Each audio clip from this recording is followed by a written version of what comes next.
ഇന്നൊരു white sauce pasta ഉണ്ടാക്കാം. അതിന് ഞാൻ കുറച്ചധികം വെള്ളം വെച്ച് ഉപ്പും ഇട്ട് കുറച്ച് സൺഫ്ലവർ ഓയിലൂടെ ഒഴിച്ച് തിളപ്പിക്കാൻ വെച്ചിരിക്കുക. ഇത് തിളയ്ക്കുമ്പം നമുക്ക് മക്രോണി ഇടാം. വെള്ളം തിളച്ചിട്ടുണ്ട്. ഇപ്പോൾ മക്രോണി ഇടാം.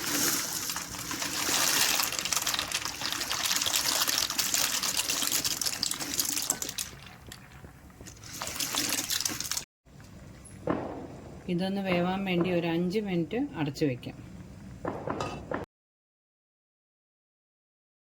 ഇടയ്ക്ക് തുറന്ന് ഇളക്കി നോക്കണം. ഇപ്പോൾ വെന്തിട്ടുണ്ട്. നമുക്കിനി ഇത് ഊറ്റാം. പാൻ വെച്ചിട്ടുണ്ട് അടുപ്പിൽ. ഇനി വെജിറ്റബിൾസ് ഒന്ന് വഴറ്റിയെടുക്കണം. ആദ്യം ബട്ടർ ഇടാം. ബട്ടറിനകത്താണ് വെജിറ്റബിൾസ് ഒക്കെ ഇടുന്നത്.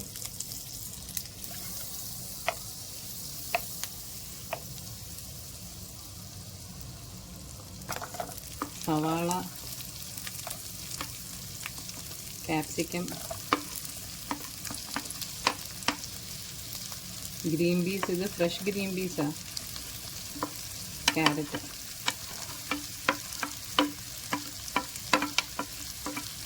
ഇതൊന്ന് വഴറ്റിയെടുക്കണം.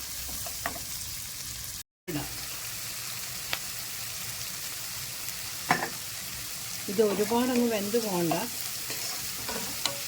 ചെറുതായിട്ടൊന്ന് ആയാൽ മതി. 1 മിനിറ്റ് ഒന്ന് അടച്ചു വയ്ക്കാം.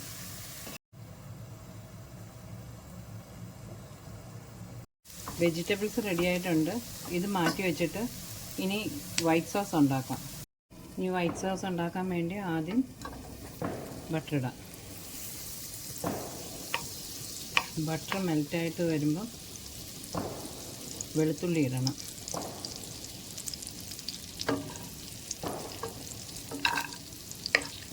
വെളുത്തുള്ളി ഒരു 4 അല്ലി വെളുത്തുള്ളി ഇപ്പം ഞാൻ ഇട്ടിട്ടുണ്ട്. അതൊന്ന് മൂത്ത് വരണം.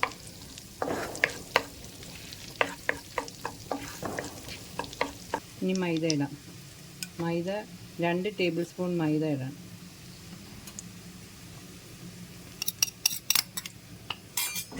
ഈ ബട്ടറുമായിട്ട് മിക്സ് ചെയ്യണം മൈദ. 2 കപ്പ് പാലെടുത്ത് വെച്ചിട്ടുണ്ട്. ഇനി കുറച്ച് പാലായിട്ട് ഒഴിക്കാം.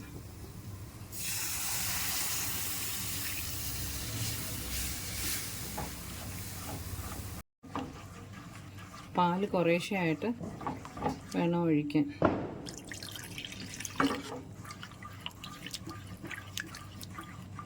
അടുത്തത് ഇച്ചിരി ഉപ്പിടാം. Spoon chilli flakes, 1 teaspoon. 1 teaspoon കുരുമുളക് പൊടി,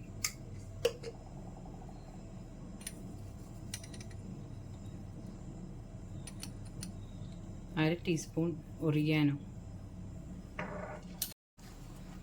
ഒറിഗാനോ എന്ന് പറഞ്ഞാൽ ഒരു ഇറ്റാലിയൻ ഹെർബാണ്.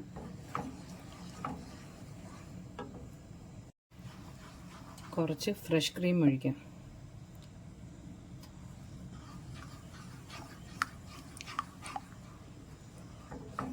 ഇതെല്ലാം കൂടെ മിക്സ് ചെയ്തിട്ട് ഇനി പാസ്ത ഇടാം.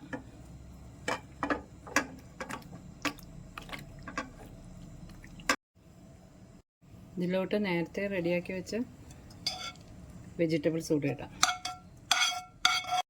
ഇനി എല്ലാം കൂടി ചേർത്ത് മിക്സ് ചെയ്യാം. കുരുമുളക് ഓരോരുത്തരുടെ ഇഷ്ടത്തിനനുസരിച്ച് കൂട്ടുകയും കുറയ്ക്കുകയും ചെയ്യാം.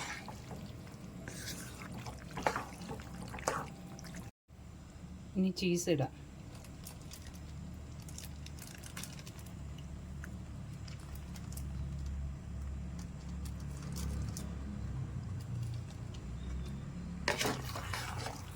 എല്ലാം കൂടെ മിക്സ് ചെയ്യാം.